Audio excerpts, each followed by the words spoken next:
Hello, my name is Bill Haley, and this is for Haley 2024 The Movement's Government Reform Ideas. This video is going to be on securing the U.S. Constitution from fringe groups and open immigration. I'm going to go through this one really rapidly because I want to make it really short for people to get interested in this idea. So, let's go through it real rapidly.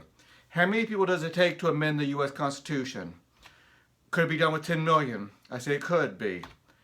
How do we amend the U.S. Constitution? In Article 5, it says that 30 states need to propose and 38 states need to ratify. Now, it's 51% of each of the 38 states' legislatures. Very important to know that we're not talking about governors or the judicial branch, but the state legislatures need to do it. And a simple majority of 38 of them. Not 51% of 38, but 51% of each of the states, 38 states. Okay, so 20 million people, or 6% of Americans, voted in the 2018 elections in the districts needed to amend the Constitution. We need to concentrate all our efforts on 38 states. 40 to 60 million people voted, depending on what election turnout, presidential year versus off year. 51% of the districts is all you need in each of the 38 states. That's 20 to 30 million people. To win an election, you only need a 51% majority, so 10 to 15 million people can win elections. So we concentrate on off-year elections, the 2018, the 2022 elections type of things. So we move 10 million people. Very important to know that we move 10 million people to these districts that we need. So 2,725 districts is what's needed to amend the Constitution. State legislative districts, that's 1,980 in the lower house, 745 in the state senates. Competitive primaries average about 1,500 to win. 3,000 people vote per legislative district, state legislative district, and about 1,500 to win. 1% of the United States, 3.3 million people, is an average of 1,676 per district. So if we got 1% of the United States, 3.3 million people, move to the correct districts we use in strategy. Now it's an average. A lot of districts are different sizes. Some are much smaller, some are much bigger. Some will move several thousand into, some will move 1,000 into. So let's go, keep on going. We run as Democrats or Republicans on normal platforms. Here's a case study from Kansas. This one, if we move 10 million people, Kansas would get, I think, 2,000 or so. 200,000. Each district would get about 3,000. In the primaries, 1,600 people, 1,600 won the Democratic primary, and 1,400 won the Republican primary. So you concentrate your efforts on that.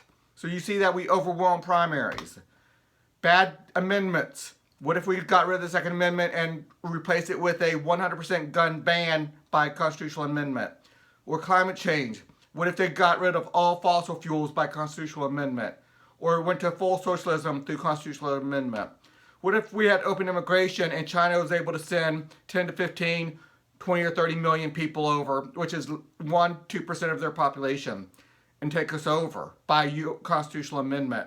What if 1% of the Islamic radicals, jihadist type, not all of them are, don't get me wrong, but at least the 1, 2, 3% of the most radical. 1% is 15 million people. They send 2 million of their most radical Islamic ISIS type that could take over, require full Sharia law. Mexico could send over enough people, organize them correctly, and say we're going to take back California and Texas. 1/5 of 1% of the world is 15 million people. This is just about 4 or 5 examples of really bad amendments that somebody might be able to do. There's 1,000 of those. Quick example of that. China has about 1.4 million people. 1.4 billion people. And Muslim population is about 1.5 worldwide. 1% is 14 to 15 million people. Can we trust Putin not to meddle in our elections? How easy would it be for Putin to send over enough people over to say he's in charge of America by constitutional amendment? The Soviet Union, back in the 70s, back in the Cold War, definitely had enough population to send over if we had open immigration, to easily outvote us.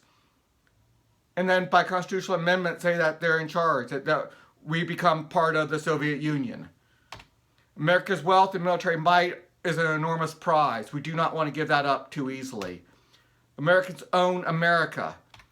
If we allow open borders in a democracy, we freely allow foreign enemies to become voting owners as well.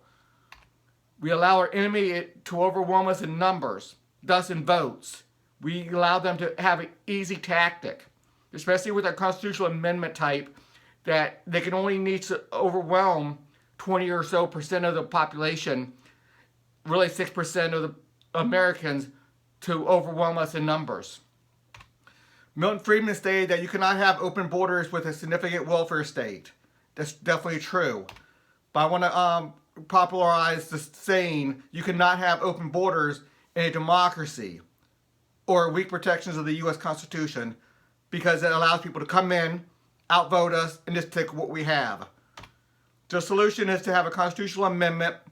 So we amend the amending process, amend Article 5 of the U.S. Constitution, for a true 70% of Americans agreeing to an amendment. There's a couple different methods to do that. I have some on my website for that. So, a new idea of competitive representative agencies. It's a lot of different ways you could do that. I have a specific way on my website, but that could help tremendously in solving this problem.